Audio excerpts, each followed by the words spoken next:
Puri Jagannadh temple గురించి ఇప్పటి వరకు మిస్టరీస్గా చెప్పుకుంటున్న కొన్ని పుకార్ల గురించి ఇప్పుడు ఈ వీడియోలో మీకు విత్ ప్రూఫ్స్తో అవి పుకార్లు అని ప్రూవ్ చేస్తా. అది నా మాటల్లో కాకుండా ఒక ప్రముఖ వ్యక్తి మన సనాతన ధర్మం గురించి ప్రపంచానికి తెలియజేయడంలో ముఖ్య పాత్ర పోషిస్తున్న ఆ వ్యక్తి మాటల్లో మీకు వినిపిస్తా. ఇవన్నీ పుకార్లు అని ఆ వ్యక్తి మాటల్లో మీకు క్లియర్గా వినిపిస్తా విత్ ప్రూఫ్స్తో. అందులో మొదటి అపోహ, ఫ్లాగ్ ఎగిరే డైరెక్షన్ విషయంలో గాలికి ఆపోజిట్ డైరెక్షన్లో ఫ్లాగ్ ఎగురుతుందని అనుకుంటుంటారు. సో అదొకటి. నెక్స్ట్, అక్కడ ప్రసాదం 7 కుండలు ఒకదానిపై ఒకటి పేర్చి వండుతారు. ఆ ప్రసాదం కుక్ అయ్యేది ఫస్ట్ టాప్లో ఉన్న కుండలో, తర్వాత ఒకదాని తర్వాత ఒకటి అలా కుక్ అవుతూ లాస్ట్కి ఫస్ట్ కుండ అంటే కింద నుంచి ఫస్ట్ కుండలో లాస్ట్కి కుక్ అవుతుంది అని చెప్పి అందరూ అనుకుంటుంటారు. అది పెద్ద అపోహ.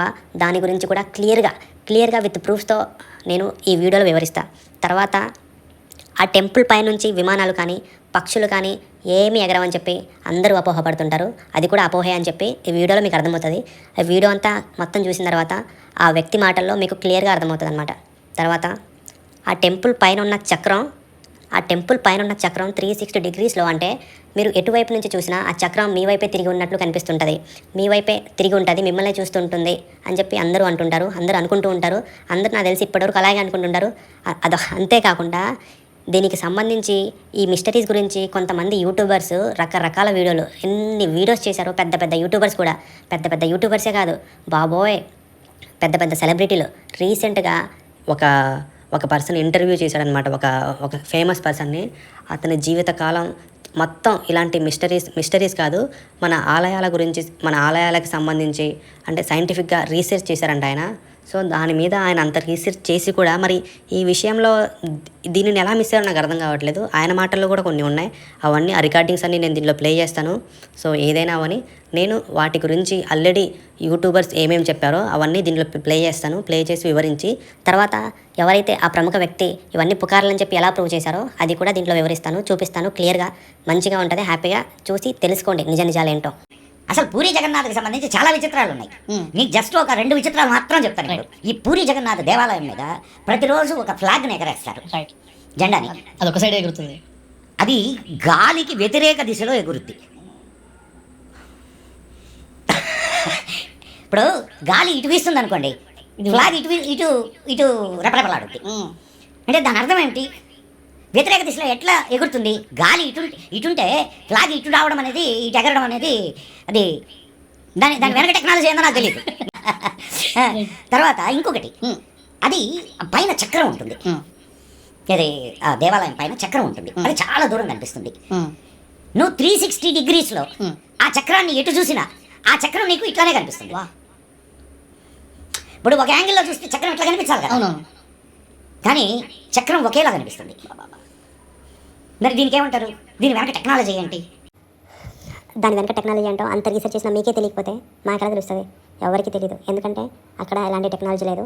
మీరు ఒకసారి పూరికి వెళ్ళి, ఆ టెంపుల్ దగ్గరికి వెళ్ళి అన్ని వైపుల నుంచి ఒకసారి మీరు ఆ చక్రాన్ని చూసున్నా, లేకపోతే ఆ ఫ్లాగ్ యొక్క డైరెక్షన్ చూసున్నా, ఆ గాలి వచ్చినప్పుడు, లేకపోతే అక్కడ ఒకసారి అట్లీస్ట్ ఒక కర్చీప్ని అలా ఎగిరేసి చెక్ చేసినా మీకు తెలిసిపోయేది.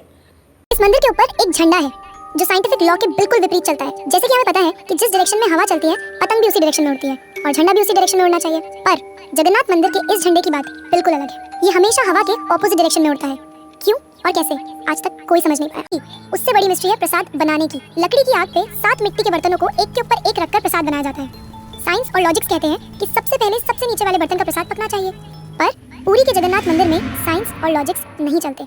इन 7 बर्तनों में सबसे पहले सबसे ऊपर रखे जाने वाले बर्तन का प्रसाद पकता है, फिर उससे नीचे वाले बर्तन का, और ऐसे ही सबसे नीचे रखे बर्तन का प्रसाद सबसे आखिरी में पक के तैयार होता है. हाँ, मुझे पता है आपको भी अभी कुछ नहीं समझ आ रहा होगा. इसे आज तक कोई नहीं समझ पाया.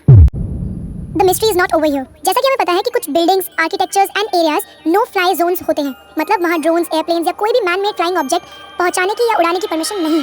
पर पक्षियों को तो हम नहीं रोक सकते, उन्हें समझाना तो बहुत मुश्किल है ना. पर अगर हम जगन्नाथ टेम्पल की बात करें तो वहाँ पे ऐसा कुछ है जो शायद पक्षियों को पता है और हमें नहीं, क्योंकि इस मंदिर के ऊपर कोई भी ड्रोन, कोई भी एयरप्लेन या कोई भी पक्षी कभी उड़ता ही नहीं. आपने देखा होगा ना मंदिर के डोम्स पे या बड़ी बड़ी बिल्डिंग्स पे बर्ड्स को बैठे हुए.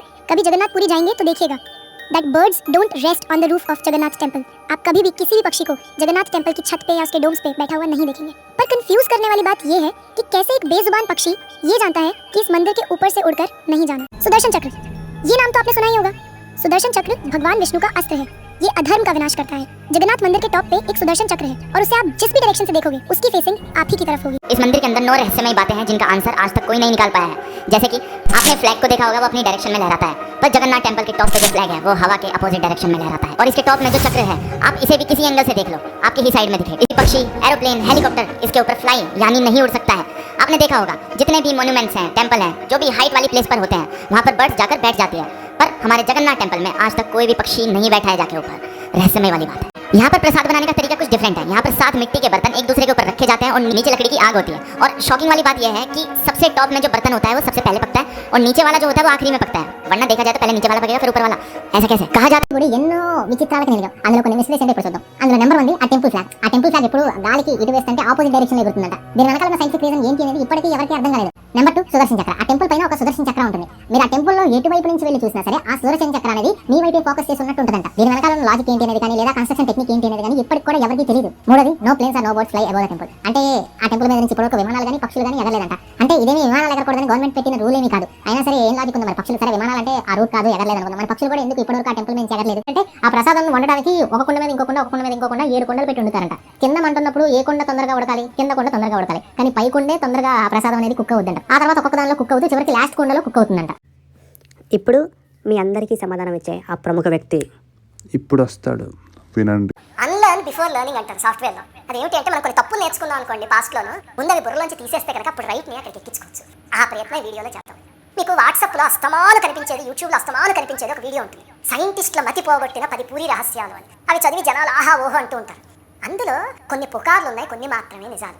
అందుకని వీడియోలో 10 ఏమిటి, అందులో ఏవి నిజాలు ఏవి అబద్ధాలు అనేది వీడియోలో చెప్పారు. మొట్టమొదటిది మనకి వాట్సాప్ గ్రూపులో అన్ని చోట్ల కనిపించేది ఏమిటంటే, ఈ ఆలయం పైన నీలచక్రం అని ఒకటి ఉంది. ఆ నీలచక్రం ఊళ్ళో ఎక్కడికి వెళ్ళి చూసినా సరే మన వైపే చూస్తున్నట్టు ఉంటుంది అని చెప్తారు.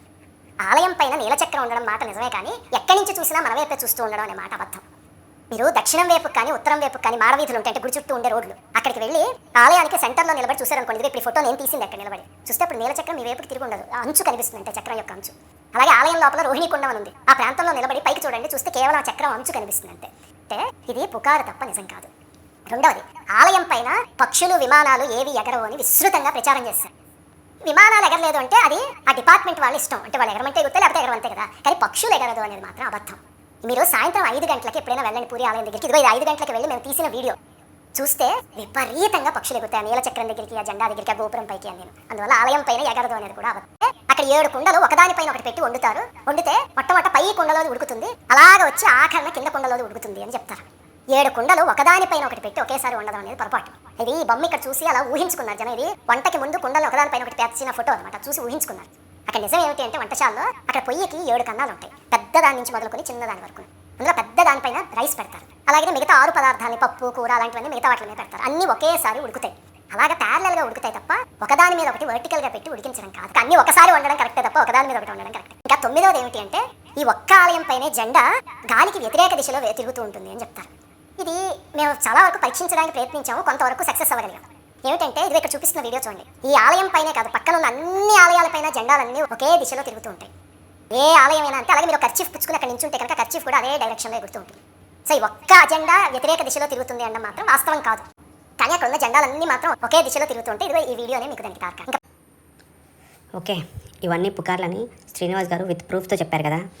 దీనిని బట్టి అర్థమవుతుంది ఏంటంటే, ఇప్పటి వరకు వీడియోలలో చెప్పిన ప్రతి యూట్యూబర్ లేదా ఆ ఇంటర్వ్యూలో కూర్చున్న ప్రముఖ వ్యక్తులు ఎవరు కూడా ప్రత్యక్షంగా ఎలాంటి రీసెర్చ్ చేయకుండా ఎక్కడో విన్నదో లేదా చదివిందో నిజమే అని అనేసుకొని వాళ్ళు దానిని గుడ్డిగా నమ్మేసి అదే నిజమన్నట్లు ఇంటర్వ్యూస్లో వాళ్ళ వీడియోస్లో వ్యూస్ కోసం చెప్పేశారు. పాపం మనం ఏం చేస్తాం, అక్కడి వరకు వెళ్ళలేక లేదా వాటి గురించి తెలుసుకుందామని ఆతృతతో ఫేమస్ యూట్యూబర్స్ వీడియోస్లో ఇన్ఫర్మేషన్ జెన్యూన్గా ఉంటుందని సెర్చ్ చేసి మరీ, ఎవరైతే ఫేమస్ యూట్యూబర్స్ ఉంటారో వాళ్ళ యూట్యూబ్లో కంటెంట్ జెన్యూన్గా ఉంటుందని సెర్చ్ చేసి మరీ వాళ్ళ వీడియోస్ పెట్టుకొని వింటాం కదా. ఇంకేం చేస్తాం మనం? వాళ్ళేమో ఆల్రెడీ మేము ఫేమస్ అయిపోయాం, రీచ్ వచ్చేసిందిలే, మనం ఏం చెప్పినా ఈ జనాలు ఈ గొర్రెలు విని లైక్ కొట్టి కామెంట్లు కూడా పెట్టేస్తారు. ఇంకా గాడ్ రిలేటెడ్, ఇంకా మతానికి సంబంధించి ఆ రిలీజన్ రిలేటెడ్ కదా, ఇంకా మంచి రీచ్ వస్తుంది అని హడావిడిగా సరిగ్గా రీసెర్చ్ కూడా చేయకుండా, లేదా అట్లీస్ట్ ఆ పూరిలో ఉన్న పర్సన్స్తో కూడా, అంటే పూరిలో వాళ్ళకి తెలిసిన వాళ్ళు లేకపోతే వాళ్ళకి తెలిసిన వాళ్ళతో కూడా కాంటాక్ట్ అవ్వకుండా ఎక్కడో వాళ్ళు విని తెలుసుకున్న ఇన్ఫర్మేషన్ని మాకు అంటే యూట్యూబ్లో బ్లైండ్గా చెప్పేస్తూ వాళ్ళు ఫూల్స్ అవడమే కాకుండా మనల్ని కూడా ఫూల్స్ చేస్తున్నారు. అసలు ఇక్కడ హైలీ వాల్యుబుల్ కాన్సెప్ట్ అయితే రిలీజన్ ఒకటి. కొంతమంది యూట్యూబర్స్ అయితే అసలు హిందూస్కి తప్ప వేరే రిలీజన్ అంటే వేరే మతానికి సంబంధించిన పర్సన్స్కి ఆ స్వామి దర్శనానికి పర్మిషన్ ఇవ్వరు. హిందూస్గా పుట్టిన వాళ్ళు అదృష్టవంతులని ప్రౌడ్గా చెప్పుకుంటున్నారు. అసలు ఈ టెంపుల్ కట్టడానికి గల కారణం అండ్ దాని రిలేటెడ్ ఉన్న స్టోరీలో లాస్ట్ పార్ట్ ఒకటి వినండి ఒకసారి. మూడో కోరిక ఏంటో తెలుసా అండి, నాకు ఎప్పుడు కూడా పిల్లలు పుట్టకూడదు. అయితే ఎందుకు ఇంద్రదుమ్న మహారాజ్ గారు ఇలా అన్నారు అంటే, ఇప్పుడు నాకు పిల్లవాడు పుట్టాడు అనుకోండి, వాడు అంటాడు ఇది మా నాన్న కట్టించిన గుడి, వాళ్ళ పిల్లవాడు అంటాడు మా తాత కట్టించిన గుడి, దీనికి నేను అరుగుని, నాకు స్పెషల్ దర్శనాలు కావాలి, నేను చెప్పింది జరగాలి. అయ్యా ఇది నీ గుడి, నీ భక్తుల గుడి, నీకు నీ భక్తులకి ఎవ్వరు మధ్యలో రాకూడదు, చక్కగా వాళ్ళందరూ నేను సేవ చేసుకోవాలి, కాబట్టి నా అనేవాడు ఉండాల్సిన అవసరం లేదు అని అన్నారండి ఇంద్రదుమ్న మహారాజ్. ఇప్పుడు చూడండి, అంత భగవంతుడు వచ్చి మీ కోరికలు నెరవేరుస్తా అని అన్నప్పుడు ఇంద్రదుమ్న మహారాజ్ తన కోసం తాను ఏమన్నా అడగడండి? అయ్యా నువ్వు బాగుండాలి, నువ్వు బాగా తినాలి, నువ్వు నీ భక్తులకి మంచిగా కృప చూపించాలి, నా అనేది ఉండకూడదు. నువ్వు నీ భక్తులు ఇద్దరు కూడా చక్కగా మీ పైన ప్రేమ వాళ్ళు చూపిస్తారు, వాళ్ళ పైన ప్రేమ నువ్వు చూపించు. ఓకే, విన్నారు కదా. ఇలాంటప్పుడు ఆ గాడ్ విష్ణు చెప్పాడేంటి హిందూస్కి మాత్రమే లోపల ఎంట్రీ అని? మీకు అర్థమైందా? ఆ రాజుగారు ఆ విష్ణువు ఆ రాజుగారిని ఒక కోరిక అడిగితే ఆయన కోరుకున్న కోరిక ఏంటి? నా కుటుంబం నుంచి ఎవరు ఉండకూడదు, ఈ టెంపుల్ నాది, ఈ టెంపుల్లో వీళ్ళే ఉండాలి, ఈ టెంపుల్లో వీళ్ళకి సంబంధించిన వ్యక్తులే ఉండాలి అని చెప్పి రాకూడదనే కదా ఆ రాజుగారు ఈ టెంపుల్కి సంబంధించి దేవుడు స్వయంగా దేవుడు బాబు ఇన్ని కోరికలు నీకు ఇస్తున్నాను కోరుకో అని చెప్పి ఆ దేవుడు ఆయనకి కోరికలు ఇచ్చినప్పటికీ ఆ రాజుగారు ఇలాంటివన్నీ జరుగుతాయని చెప్పి ముందే ఆలోచించి నా కుటుంబంలో ఎవరు ఉండకూడదు, అసలు నాకు పిల్లలు పుట్టకూడదు, మిమ్మల్ని అందరూ ఈ ప్రపంచంలో ఉన్న ప్రతి ఒక్కరూ మిమ్మల్ని ఎవరైతే ఆరాధించుకోవాలి అంటే మిమ్మల్ని ఎవరైతే పూజించాలి, మిమ్మల్ని ఎవరైతే దర్శించుకోవాలని చెప్పి అనుకుంటున్నారో వాళ్ళందరూ హ్యాపీగా వచ్చి మిమ్మల్ని దర్శించుకోవాలి, ఇలాంటి అవకాశం నాకు కల్పించండి అని చెప్పి ఆ రాజుగారు ఆ దేవుడు అతనికి బాబు ఒక కోరిక కోరుకో అని చెప్పి అవకాశం ఇచ్చినప్పటికీ ఆయన అలాంటి కోరిక కోరుకున్నప్పటికీ ఇప్పటికీ ఆ టెంపుల్లో వాళ్ళకి ఎలా ఇవ్వట్లేదు, వీళ్ళకి ఎలా ఇవ్వట్లేదు అంటే అప్పుడు ఏదో యుద్ధాలు జరిగాయి అవి జరిగాయని చెప్పి ఇలా జరుగుండొచ్చు, ఇలా చేస్తున్నారని చెప్పి అయి ఉండొచ్చేమో. కానీ వాస్తవానికి అలా కాకుండా వేరే మతస్థులని లోపలికి వెళ్ళనివ్వకుండా అంటే ఆపేస్తున్నారు కదా. So okay, but in reality ఆ గాడ్ లేదా ఆ పవర్ నిజంగా ఉంటే టోటల్ ఈ విశ్వంలో కొన్ని కోట్ల స్టార్స్ ఉన్నాయి. లైక్ మన ఎర్త్ అనే స్టార్ కంటే అంటే మన భూమి కంటే పెద్దవి అద్భుతమైనవి చాలా ఉన్నాయి. సో ఆ గాడ్ లేదా మనల్ని క్రియేట్ చేసిన ఆ పవర్కి మన కోసం టైం పెట్టి నీ తప్పుని నీ మంచిని కౌంట్ చేసి నోట్ చేసుకొని నిన్ను పనిష్ చేసి అందులో ఆయన ఆనందపడేంత బుద్ధి తక్కువ పని అయితే ఆ గాడ్ లేదా ఆ పవర్ ఒకవేళ ఉంటే ఆయన అలా ఖచ్చితంగా చేయరు.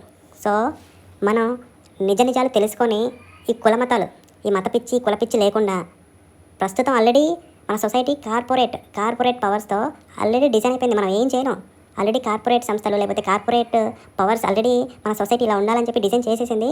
సో మనం పెద్ద గొప్పగా ఏం చేయలేం. సో అట్లీస్ట్ ఈ కులమతాల డిఫరెన్సెస్ లేకుండా ఈ కులమతాల పిచ్చి లేకుండా ప్రతి ఒక్కరు ఎవ్రీ పర్సనల్గా డబ్బును మనీని ఇలా గాడ్స్కి సంబంధించి వేస్ట్ చేసుకోకుండా కన్ఫామ్గా కష్టంలో ఉన్నాడు రా ఈ పర్సన్, ఇది కన్ఫామ్గా కష్టంలో ఉన్నాడని చెప్పి మనకు అనిపించి లేకపోతే మనం క్యాచ్ చేసి ఎవడైతే కష్టంలో ఉంటాడో ఆ పర్సన్కి మనం హెల్ప్ చేస్తే ఖచ్చితంగా ఆ పర్సన్కి నువ్వు కన్ఫామ్గా గాడ్ అవుతావు. ఆ పర్సన్ దృష్టిలో నువ్వు అతనికి గాడ్. ఇంకొకసారి నీకు కష్టం వచ్చినప్పుడు ఆ పర్సన్ మంచిగా ఉన్నప్పుడు ఖచ్చితంగా ఆ పర్సన్కి హెల్ప్ చేయొచ్చు. అంటే ఇప్పుడు నువ్వు ఎలా అయితే మంచిగా ఆలోచించావో అందరూ అలాగే ఆలోచిస్తే మన మనుషుల్లోనే మనం దేవుని చూసుకుంటాం, మన మనుషుల్లోనే మనకి దేవుడు కనిపిస్తాడు.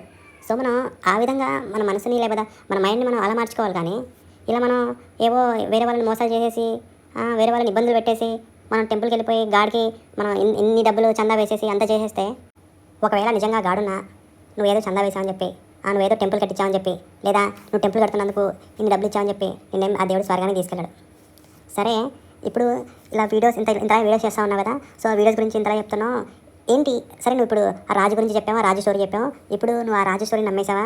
ఆ ప్రీవియస్ వీడియోలో ఏమో ఆ రాజు ఆ స్టోరీ ఏం నమ్మేలా లేదని చెప్పావు. ఇప్పుడు నేను నమ్మలేదు, నేను ఆ రాజు స్టోరీ నమ్మేలా లేదు. ఏదో ఆ స్టోరీ నమ్మేలా లేదు కాబట్టి నేను నమ్మలేదు. ఏ స్టోరీ కూడా నాకు కొంచెం మంచిగా అంటే ప్రాక్టికల్గా అది కొంచెం నమ్మేలా అనిపించినప్పుడే నేను నమ్ముతా. కొంచెం మంచిగా అంటే నేను యాక్చువల్గా దేవుని నమ్మట్లేదంటే ఇంకా నేను ఆ స్టోరీస్ని కట్టు కదని నేను నమ్మను. కొంచెం అయినా మంచిగా అంటే ప్రాక్టికల్గా అంటే ఇప్పుడు అద్భుతాలు జరిగిపోయాయని చెప్తే నేను నమ్మను. మంత్రాలు మ్యాజిక్లు అంటే అద్భుతాలు అంటే ఇంకా మాయలు జరిగిపోయాయంటే నేను మాయలు చూడలేదు కాబట్టి ఒకవేళ నా కళ్ళ ముందు అలాంటి మాయలు ఏమైనా కనిపిస్తే నేను నమ్ముతానేమో. బట్ నా కళ్ళ ముందు అలాంటి మాయలు కనిపించలేదు కాబట్టి సో ఆ మాయల స్టోరీని నేను నమ్మను. కానీ జనాలు చాలా అపోహల్ని నమ్మేస్తున్నారు. సో దాని గురించి నా బాధ. ఎందుకు అలా నమ్మకుండా నిజాలు తెలుసుకొని మామూలుగా నార్మల్గా ఉంటే బాగుంటుంది కదా అనేది నా బాధ, నా ప్రయత్నం అని కాదు. సో అలాంటి ప్రయత్నాలు ఏం ఉండదు.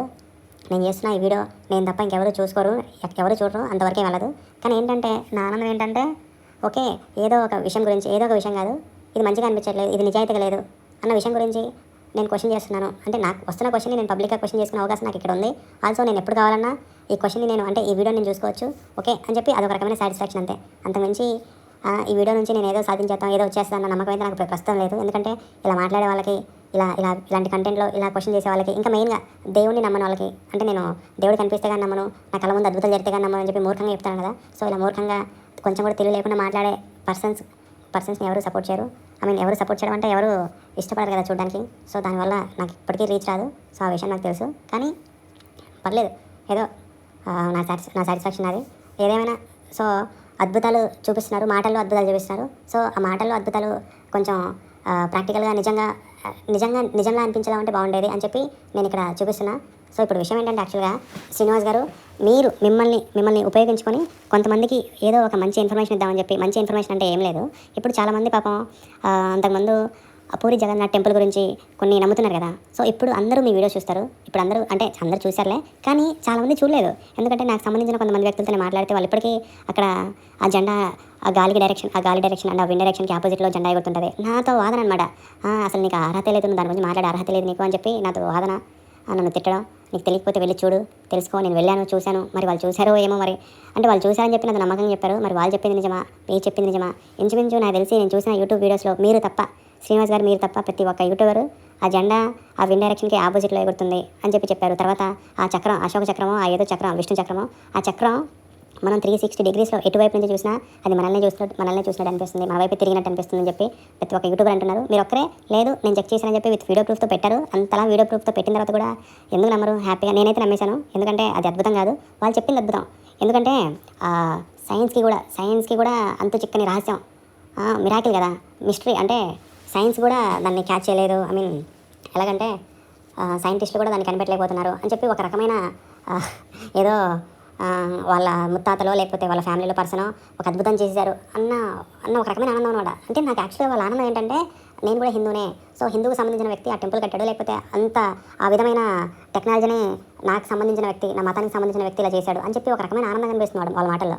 సో ఆ ఆనందం తప్ప నాకేం అనిపించట్లేదు. సో దాని గురించి ఇప్పుడు మీరు క్లియర్గా విత్ వీడియో ప్రూఫ్తో క్లియర్గా అర్థమయ్యేలా చెప్పారు కాబట్టి, సో నాకు తెలిసి నేను చెప్పడం కాదు కానీ ఈ వీడియో ఎవరు చూడరు, మళ్ళీ నేను వీడియోలో నుంచి మాట్లాడడం ఓకే. ఒకవేళ పొరపాటున చూస్తే సో సమాధానం చెప్పుకోవాలి కదా అని చెప్పి నేను ఇదంతా చెప్తున్నా. ఓకే, ఇప్పుడు నేను వాళ్ళని నమ్మాలా, మిమ్మల్ని నమ్మాలా అంటే జస్ట్ నార్మల్గా అడుగుతున్నా. విత్ వీడియో ప్రూఫ్తో ఉన్నాయి కాబట్టి నేను మిమ్మల్ని నమ్ముతాను. కానీ నేను అంతకుముందు ఒక వీడియో చేశాను. సో ఆ వీడియోలో మిమ్మల్ని కొన్ని క్వశ్చన్స్ అడిగాను. సో దాని గురించి ఈ వీడియో అంతవరకు వెళ్తే సో దాని గురించి నాకు ఆన్సర్స్ కావాలి. సో దాని గురించి మీ సమాధానం కావాలి అంతే. ఓకే.